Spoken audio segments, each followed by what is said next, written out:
Welcome, Gunrunner.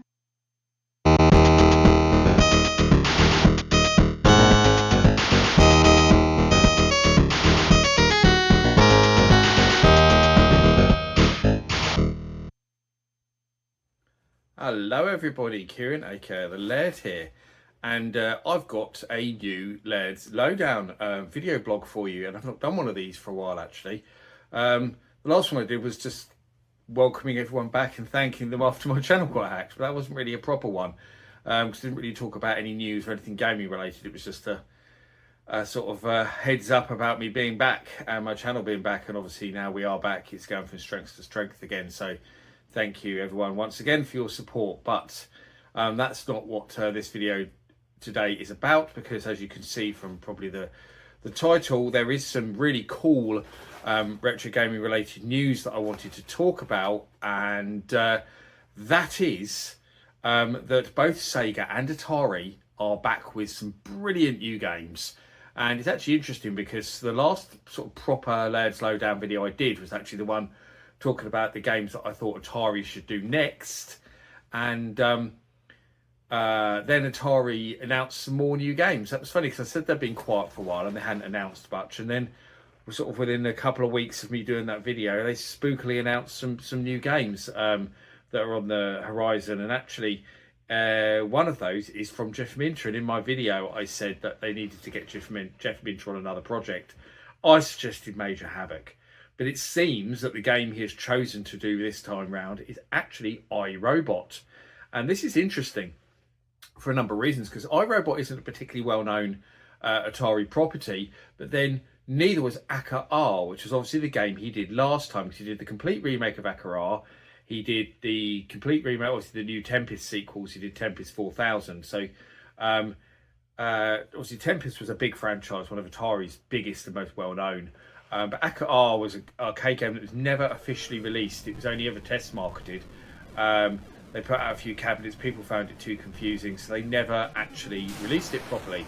And there was one cabinet known to exist. No one had played it. No one managed to dump the ROM. And then finally that happened. The ROM did get dumped. Everyone got to play it, and then they remade it. Atari remade it so everyone could play it, basically, thanks to Jeff Minter. And his Aka R game is brilliant. So if you've not played it, or you just thought, what the hell's Aka R? You know, because it's not a game you know, go and get it. It's brilliant. It's typical Jeff Minter madness, and it's so good, so playable. And I'm so pleased to see it's done iRobot, because as I say, it's got some interesting stories behind it. I mean, it's a very obscure game, and there are reasons for that. And apparently there was less than 1,000 iRobot arcade games made, because apparently it did really badly out in the field, so to speak. And the reasons for that were, number one, it was released in the video game Crash. It came out in 1984, early 84. And secondly, a lot of people found it confusing and difficult to play.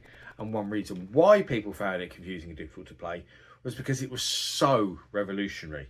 And it's not well known, but iRobot was the very first arcade video game to use filled polygon graphics. Proper filled 3D polygons. Something that wouldn't become a sort of normal thing until like 10 years later, really. This was 1984. There was not any consoles out there with 3D hardware or doing anything 3D. I mean, the only 3D stuff we used to see back then really was vector games like Star Wars, obviously, or Tempest, I've mentioned, or Battlezone. Certainly not filled, shaded 3D polygons. It was absolutely incredible to look at. And not only did it have these shaded polygons, but also it was had multiple camera angles. So it was the first game to use filled 3D polygons, and then also the first to have multiple camera angles as well. So very, very revolutionary game. It is a bit weird. I have played it only on emulation, but the first time you play it is a bit weird. You think, what? You can't get to grips with it, which is why I can see it did badly in the arcades. Because arcade games, you need to be able to literally just put your 10p in, as it was back in this country, and play them. And you shouldn't need instructions. You shouldn't need to spend several goes to work out how to play them. Arcade games are supposed to be simplistic in a way that you could easily play them. Yeah, that was the problem with it. It wasn't easily accessible and easy to play. And the 3D elements of it were a big part of that because people just weren't used to 3D games like that. And the last interesting fact about iRobot, which I should mention, is nothing to do with the Will Smith film, if anyone wondered, which came a lot later of the same name. But yes, is that it was the second to last game released by the original Atari before they split into two.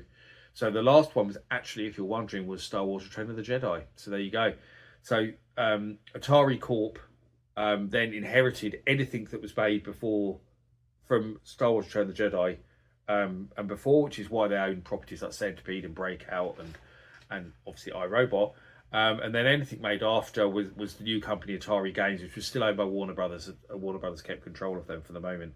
And it's that part of the company that nowadays is owned by Warner Brothers, because Atari Games was bought by Midway in the 2000s, and then Midway, it was about 2000, that's just before, I think, was it 98 or 99? I can't remember anyway. But Midway bought Atari Games, ended up closing them down, and then Warner Brothers later on bought all the Midway IPs. They ended up owning Atari Games again. So they started Atari Games, and they own them in the present day, which is quite cool if you think about it. But yeah, so it was one of the last games made, arcade games made by the old Atari, the original company. So that's nice. It's very cool to see that it's been remade. It's a really good and interesting choice for a remake. I've got cats all around me. They're climbing all over the place. Come and say hello, Jasper. You can say hello to Jasper. He's a big boy. So there we go. Jasper's on camera. I don't think you've seen Jasper on camera. Yeah, there you go. He's saying hello. Well, good old Jasper cat. So yeah, and I've seen the trailer. It looks excellent for the trailer. Jeff Minter seems to have captured everything from the original game. The look, the gameplay, very, very similar, but obviously added lots of new features and added his usual craziness that he always puts into his games. And it looks like it's probably a little bit more accessible than the original arcade game.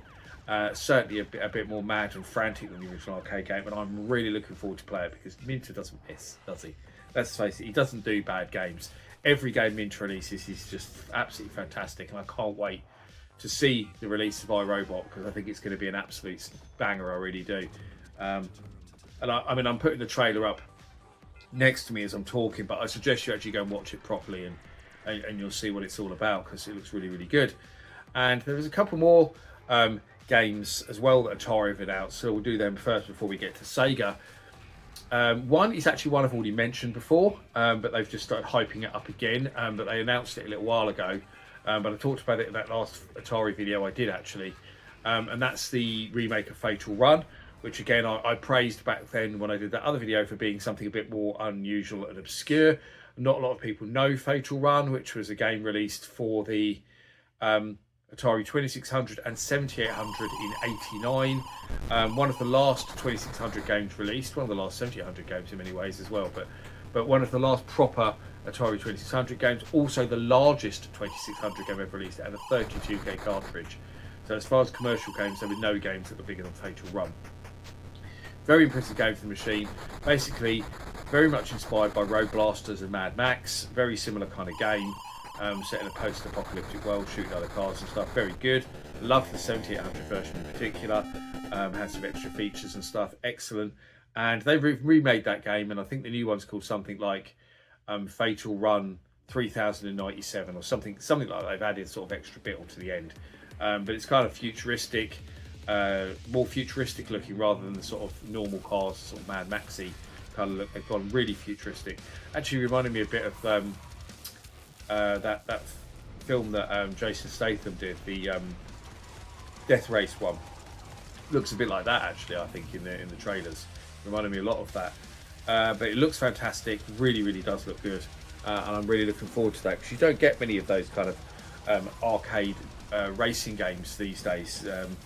Don't see that many of them come out. A lot of driving games and racing games tend to be trying to be realistic, and you certainly don't see ones that kind of follow that Road Blasters kind of style. You never see them at all. I mean, there has been a few decent arcade races. Horizon Chase springs to mind, but certainly nothing like Road Blasters really at all. So I'm really looking forward to Fatal Run. I think that's going to be great as well, which is why I wanted to mention it again here. And the last one actually coming out is Breakout Beyond, And I am reliably informed that Breakout Beyond was originally meant to be a game for the Intellivision Amico. Just the mention of it, brings up lots of feelings amongst a lot of people. But yes, thankfully, Atari have decided to resurrect it because it did look really, really good. So they've decided to resurrect it and bring that back and release it for all the formats like these other games so everyone can enjoy it. And Breakout Beyond is basically just a new Breakout sequel. They have done a couple of new Breakout games actually before. So it's actually been the third Breakout game that the new Atari have done actually, because they did Neo Breakout, which was on Atari 50, which is really good. And they also did the Breakout Recharge, which is also really good. So this is the third Breakout game they've done. They've come back to a third time. But what makes this one interesting is it's a horizontally scrolling Breakout. So it's not vertical, where you hit the ball up like your normal Breakout. It moves to the side. You're hitting the ball to the side. Which is actually a lot like an old game that Gremlin released for home computers. It was called Crackout, if you remember that. Very similar kind of look and concept, because that was like Breakout done horizontal. So shades of Crackout by Gremlin in this new Breakout Beyond. But again, it looks really good. It's like a pure arcade style game. Looks like it's going to be a lot of fun. I love Breakout. I love any kind of Breakout game like Arkanoid, etc. So I'm really looking forward to Breakout Beyond. I'm looking forward to playing it. And it shows that something has come out of the Amico. Not much, but there is something good that's come out of it. And that was Atari buying the Intellivision IP and brand, and then obviously getting this game out the door, which it looks like it's going to be rather good, as I say. And it's interesting to see that all the new Atari games as well are remakes or sequels, if you want, but they are kind of remakes, really, modern remakes. And they don't seem to have done any Recharge games for a long time now. They seem to have forgotten about Recharged, which is a shame, because there are still lots of really good games that I think they could do Recharged versions of. That they haven't done yet. So whether they come back to that at any point, I don't know. But I do like the Recharge games. But maybe these sort of bigger remakes are more profitable for them. I don't know. But we'll see. And the last game I'm going to mention, obviously we're going to go back to Sega, because there was a lot of talk a while back when Sega announced that they were resurrecting basically all their old franchises. They said they were bringing back Streets of Rage, which they did with Streets of Rage 4. Which was incredibly good, very good indeed. I don't know why I haven't looked at it on the channel actually. I probably should have at some point, or maybe I will do it. I should have done it when it came out really, but didn't think about it. I love Streets of Rage 4 though, I play it a lot. So they said that was one of the first ones they did. They did actually do a remake of Panzer Dragoon, and they said they were going to do a new one. They also did that new Tojo and L game, and they did a new Wonder Boy game. And they did a new Alex Kidd game, and those were in cooperation with other people. But so they did do some, but they said they were going to bring back more. And they said they were going to bring back Golden Axe Shinobi, Crazy Taxi. They were some of the ones for starters that they said they were going to bring back. Everyone's hoping for Outrun, we'll see. But Space Harrier would be another one I hope they do bring back. But the core ones I always remember was Golden Axe. They said they were bringing back Crazy Taxi and Shinobi. They were three that a lot of people focused on, and they have unveiled the trailer for the new Shinobi game, and it looks amazing. It really does look good, and I am very pleased to see that actually the team that have done it was the team that did Streets of Rage 4. A lot of people are saying that they should be given Golden Axe. Whether they are doing that as well, I don't know, but yes, and it's got very much the same look. Dotemu and oh god, what are the other team called that did Streets of Rage 4? I can't remember now. But it'll be on the trailer, which I'm going to show up the top here anyway. But yeah, that team are doing Shinobi. It's got the same kind of graphical look as Streets of Rage 4. Now I must touch on this actually for a moment, because I saw a lot of people moaning when the trailer was released in the comments, basically saying that they would have preferred if it had pixel graphics instead of this kind of hand-drawn kind of look like Streets of Rage 4 had. And actually, I have to say I didn't like how Streets of Rage 4 looked. I thought Streets of Rage 4 should have had pixel graphics like Streets of Rage 2. I don't think that look was good. It's grown on me the more I've played Streets of Rage 4, and I do like the graphics are good. I just don't think they suit Streets of Rage 4. I think it should have had pixel graphics, I really do. But that said, that kind of look in Shinobi works really well. I think it's perfect. And actually, I'm not on the side of the people who say that the new Shinobi should have pixel graphics, because I think this look really works. And the reason for that is because that style is very manga-like. And the original Shinobi games were very manga-inspired anyway, especially Revenge of Shinobi, I think, on the Mega Drive. And so that manga inspiration was already there, and I think they've taken that to a new level with this new Shinobi game. The manga sort of influences and styles are brilliant. It really, really works, and it makes it look like an absolutely amazing game. And again, I can't wait to play it. So I'm really looking forward to that getting released. And it's funny that Sega announced this in the same week that they also announced that Football Manager 2025 had been cancelled, which was very disappointing for me because I buy that every single year. I'm a huge Football Manager fan, so I was very disappointed to see the new one had finally been cancelled, which I was suspecting because it was beset by so many delays and problems. But look forward to 2026 anyway. But they kind of released the Shinobi trailer, I think, to try and do a bit of damage control for their brand. But I'm really looking forward to seeing what they do with Golden Axe and Crazy Taxi as well, because they're two of my favourite games of all time. I love the Shinobi games, but I love Crazy Taxi and Golden Axe more. I think Golden Axe is the one I'm most looking forward to. With Crazy Taxi, I loved the original one on arcade and Dreamcast. I played the Dreamcast version to death. It's so good. So yeah, I'm really looking forward to those and seeing what else they can do. There's so much there that Sega can do. I mean, they did actually as well, must mention, recently renew the trademark and copyright for Echo the Dolphin, which is interesting as well. So there's obviously a new Echo game coming, because otherwise they wouldn't have done that. So yeah, come on Sega, let's get more of this out. Let's get going a bit more. I can see you're trying to take Atari's lead in a way in bringing back all these old games, and you're doing the right thing because you're making a profit again, like Atari have been making a profit again. So this is obviously working. It's obviously what people want. But let's get a new Panzer Dragoon. Let's get a new Outrun. Let's get a new Super Hang-On. You know, these all games that we really, really want to see. You get out. Gunster Heroes, I'd love to see them do a new one. Guardian Heroes, I'd love to see them do a new one. There's so much there that Sega do. Space Harrier. There's so much there. Power Drift. So you just keep going forever here.